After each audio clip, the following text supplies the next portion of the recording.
Some of us, we all face the same thing, but we don't all react the same way. Some of us shrink from it and go into a state of depression as if this catatonic state of depression would immunize you from the effects of the pain. She doesn't have time to be depressed because the time she's wasting on depression could cost her daughter her life.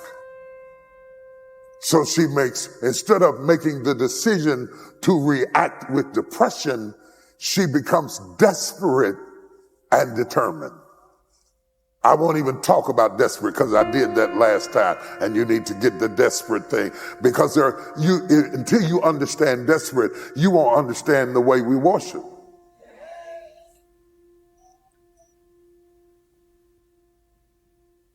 Cute people don't worship like desperate people.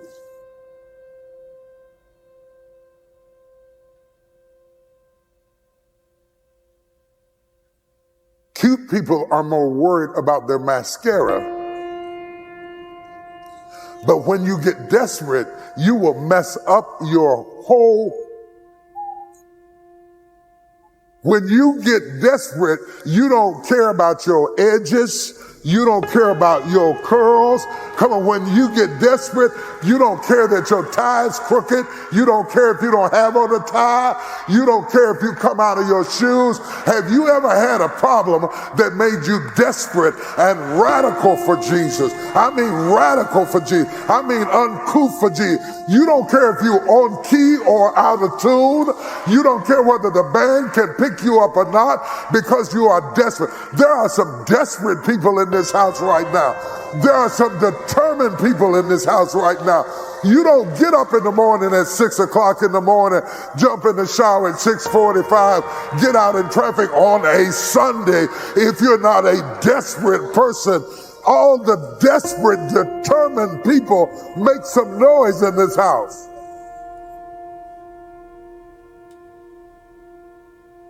It's not your destiny. Most people never discover their greatness. Go to their graves living a life of mediocrity, living a life far below their potential. Oliver Wendell Holmes said most men and women go to their graves with their music still in them. A friend of mine was eulogizing his brother in Chicago, and I attended the funeral. Powerful speaker.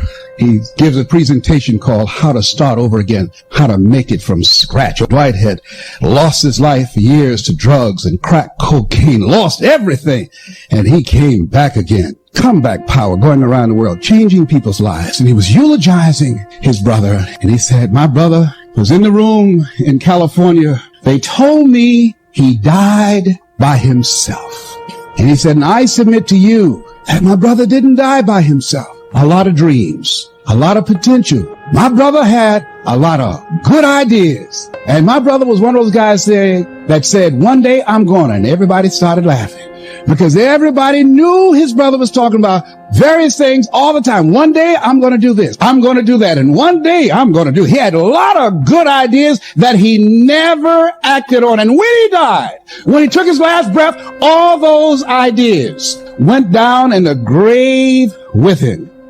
Henry David Thoreau, come forward. What are your words? He said, oh God, to reach the point of death only to realize that you've never lived, that you've never scraped the surface of your potential. If I went down this road right here and I said, what kind of car you want? They wish around with or not. And then at the end of it, I handed each one the key to what they asked for. Suppose one of them said a new Jetta. I gave them the key. Suppose one of them said a new Lexus. I gave them the key. Suppose one of them said a new Mercedes. I gave them the key. Suppose one of them said a new Rolls Royce, and I gave them the key. Now, they would all be happy with their car until they thought about it. Because them other three that didn't ask for the Rolls Royce could have said, because even if you don't keep the Rolls Royce, if you sell it, that's $400,000 US. I don't know what that is over here. That's like $789 billion. You're not anointed to be someone else. The anointing on your life, the favor, the blessing is to be you. You won't activate the favor. You won't see the abundance if you're trying to be something that you're not. Feeling wrong on the inside because you're not like someone else. I stepped up to minister. I wasn't like my father. I'm more calm, more laid back. What I thought was a weakness was actually a strength. People started watching and attending in record numbers. Half the people watch, they say they've never been to church, never listened to a minister on television. I wonder if you're fighting what makes you unique. Are you frustrated over what you think is a weakness when in fact it's a strength? Quit wishing you were something different and step into who God made you to be. He didn't accidentally give you the wrong personality, make you too quiet, too outgoing, the wrong gifts. He matched you with your world. You have exactly what you need to fulfill your destiny. I have a friend that has a very strong personality. He's very kind, very talented, but he's type A. Straight to the point, aggressive, get it done. One day he and his wife were having a disagreement. They were debating something. She finally said, "Why can't you be more like Joel?" He said, "Excuse me, I think I'm supposed to be like Jesus." She said, "That's fine, but why don't you start with Joel?" We can always grow and improve, but you can't fight who God made you to be. Don't go your whole life wishing you were something different, wishing you had a better personality, wishing you were more talented, wishing you were like your neighbor, when in fact you're exactly who you're supposed to be. What you don't realize is half the time your neighbor is wishing they could be you. They see all the good things about you. Do you? What would happen if you would start loving yourself, accepting your gifts, not beating yourself up for mistakes, not down on yourself because of weaknesses? Stay positive towards yourself. Most of us wouldn't criticize other people. You wouldn't go up to that person sitting next to you, say, "You sure don't look good today. Those clothes don't do anything for you." You may think it, but you wouldn't say it. Why are you criticizing yourself? When you criticize you, you are criticizing God's creation. You might as well look up and say, "God, you didn't do a very good job on me." He doesn't make mistakes. Don't say another negative thing about yourself. "I'm so undisciplined. I can't do anything right. I don't have a good personality. I'll never lose this weight. Never break the addiction." Zip that up. Quit being against yourself. You don't need another enemy. Be as good to yourself as you are to others. Be kind to yourself. Be merciful to yourself. Be loving to yourself. When you wake up in the morning, look in that mirror, instead of saying, "Oh man, I'm getting so old. Look at all these wrinkles. It's all downhill from here." Try a different approach. Good morning, you good looking thing. I'm made in the image of God. I'm a masterpiece. I have royal blood flowing through my veins. Let me explain this part about investors. We have one of our investors, a $5 billion fund from New York, Atalaya Fund, okay? Oscar de la Hoya is another one. Gabriel Brenner is another one, okay? Here's how investors look at you. They first look at you, they say, "Wow, he's so impressive." Then they give you money based on this. They don't give you money based on your personality. They give you money once they see this. So all the A-type personality, the excited, big, machismo, all those guys, if you don't pay attention to this, forget about valuation. You may look good because you made a few sales. You're not building value, okay? Operations is constantly figuring out, like you make a list. You make lists and say, this job, this job, this job, this job. I'm doing 7 different things right now. Why am I doing these 7 different things? I need somebody that helps me with this. I need somebody who helps me with this. That's operations. Biz dev. What's biz dev? Okay. Relationships. So strategic partnership. Finding somebody that if I help you, you win here and I win here. You give me clients. I give you clients. We cross-pollinate. Everybody wins. Strategic partnerships. Biz dev. That means you got to shake hands. So do you make a list and say, who would benefit from what I'm doing right now? Who can I help that I also need their help? This is the part where you got to go out there and shake hands. Whatever industry you're in, there's annual conferences. There's annual conventions. Whatever industry you're part of, you got to go to them. You got to go to them and get ready. Shake hands. Shake hands. We have our own. And by the way, the insurance industry, just so you know, you name me one product in the world more boring than life insurance. Let me say this one more time to you. I'm in the industry. You name me one product more boring than life insurance. Hear me out, guys. What I do for a living is we talk about dying every day. Listen, we come to you, and the moment the word life insurance comes up, what do people do? A guy came up here with a camera in my face. He says, "Hey Pat, what do you think about the PNC and insurance future of the industry? What do you think is going to happen to PNC and insurance?" I said, "It's a big difference." He said, "No, it's not. It's insurance." I said, "No, believe me, it's a big difference." "Why is it a big difference?" He was at this event like 6 hours ago. He said, "What's the big difference?" I said, "It's a law to buy auto insurance." It's not a law to buy life insurance. It's a choice. And life insurance always has to be what? Sold. I have to come sell it to you. No one wakes up and says, "Babe, I feel so good about buying some life insurance today, babe. Let's go get some life insurance conference today. Oh my gosh, no one does it. So I have to find a way to get to you, right? So we go to these conferences and we shake hands and we build relationships and we see new products, new things coming out, new relationships. And some of the people you shake hands with, then you build business, build relationships. By the way, this is all manual. For instance, if I work for you, I was talking to this gentleman right here. He's based out of New York, I believe, right? You're based out of New York. Him and I are talking outside. Great questions he's asking me at Wolfgang Puck. By the way, one thing about Sil and Albert, I gotta tell you guys, like, this is an absolute world-class event from the moment I came here to now. Everything about their treatment. Give them another round of applause for a phenomenal job these guys have done. Seriously, unbelievable. So he comes up to me. We start talking. What do you do? I got 50 salespeople. Is it this company? No, but I know about that company. And we're going to kill that company. Awesome. So do you have a manual? What kind of manual? Is there a manual that if I come and work for you, you can give to Albert, that Albert can teach me the process, sales flow of selling a product in your company? No. Are there scripts that I know for a fact you can pass it over to me?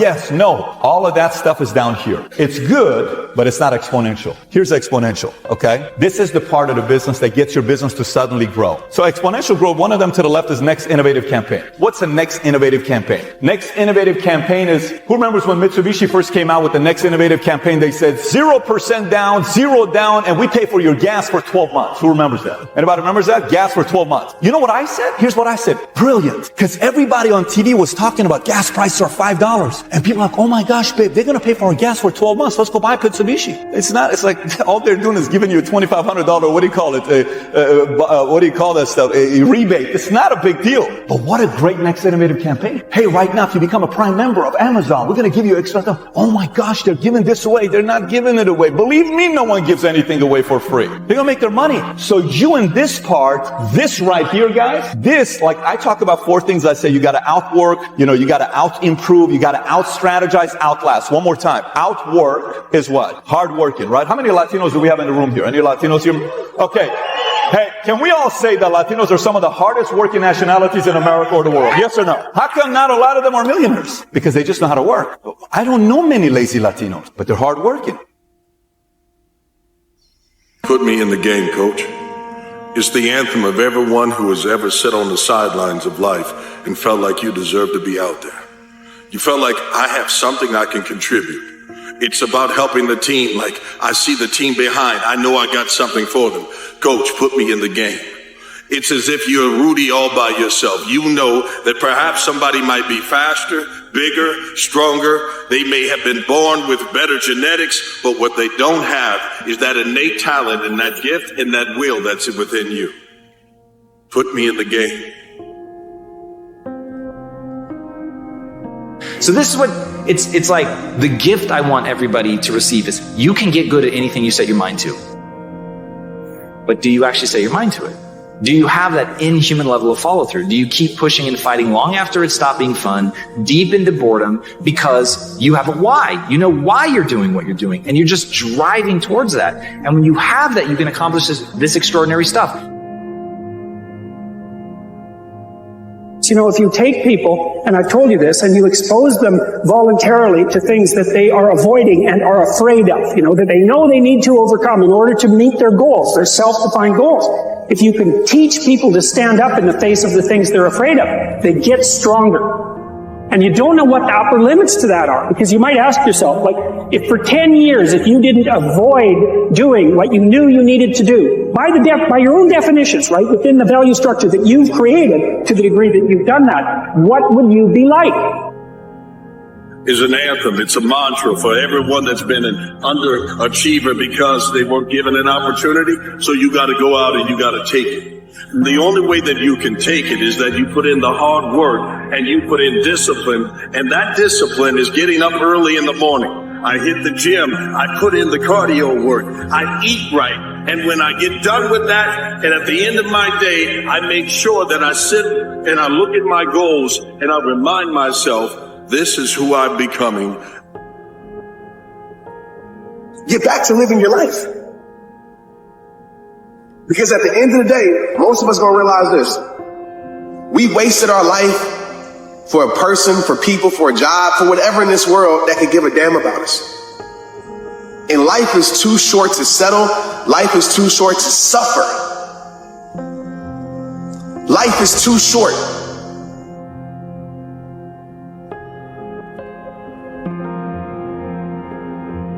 "95% of our decisions are made by how you feel in the moment. And that is the problem.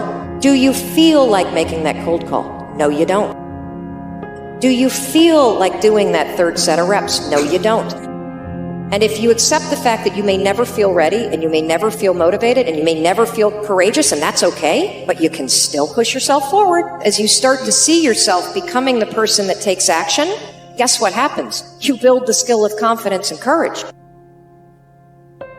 We got to be excited about the future. We got to do things that make us want to live. It cannot always be about problems every day. I mean, do you want to wake up every morning and everything's just a problem? Well, what inspires you and what makes you excited about the future? There's got to be some things like that. So what do? You allow that to make you corrupt and nihilistic? Not if you think that it's the corruption and the nihilism that's the problem. So you're obligated to be optimistic in some sense, despite the evidence. And that's faith. So, pick up your cross and stumble uphill. You don't take days off. You don't take weeks off. You continue to go after it. Because if you do it long enough, the habits will become a part of your DNA. And what you lacked in genetics will now become automatic out of you. That you'll get up and you'll go after it. And when others have gotten satisfied, when they've gotten rested and they've accepted being mediocre or good enough, that's when your hard work leads you to greatness. So bring it back, and then you will have the formula for pivoting at any moment. You time travel forward a year. You investigate the patterns that you have that are giving you the result that you want, and then you back your ass up to right here, right now. And you decide, am I willing to do this now? If I'm willing, then 5, 4, 3, 2, 1 through all the excuses that are going to be there when you're trying to override your operating system. That's how you do it.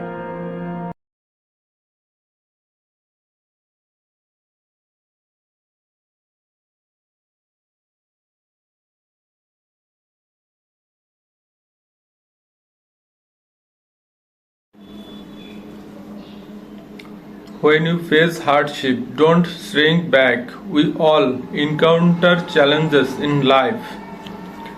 Either it's setback, a failure, on an unexpected turn on events.